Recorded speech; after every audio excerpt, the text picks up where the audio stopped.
দরুদ শরীফ পাঠ করার অগণিত বেশমান ফজিলত ও বরকত রয়েছে। আসুন আমরা তার মধ্যে একটি দরুদ পাকের ফজিলত শ্রবণ করি।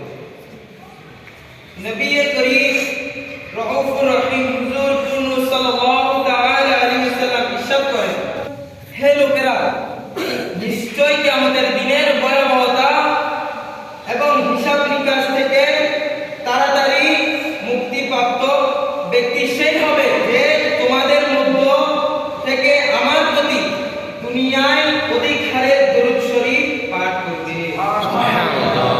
তো প্রিয় ইসলামী ভাইরা, কেমন ফজিলত ও বরকত দরুদ শরীফ পাঠ করার। তো আসুন আমরাও নিয়ত করে নিই এই দরুদ পাকের উপর আমল করি। তো প্রিয় ইসলামী ভাইরা, কেমন ফজিলত ও বরকত দরুদ শরীফ পাঠ করার।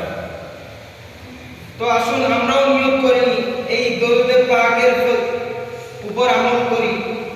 কিয়ামতের সেই কঠিন ভয়াবহ সময়ে কে চাইবে না তার গুনাহ ক্ষমা হয়ে যাবে। তো আমরাও ওই উদ্দেশ্য নিয়ে রাসূল পাককে স্মরণ করে, ওই উম্মতে হিজরাকে স্মরণ করে দরুদ পাক আমাদের মুখে সজ্জিত করে নিই ইনশাআল্লাহ। তো আসুন না ইসলামী ভাইরা, মজলিসকে বরকতময় করার জন্য মোহাব্বত সহকারে একবার দরুদ পাক পাঠ করি। সাল্লু আলাল হাবিব সাল্লাল্লাহু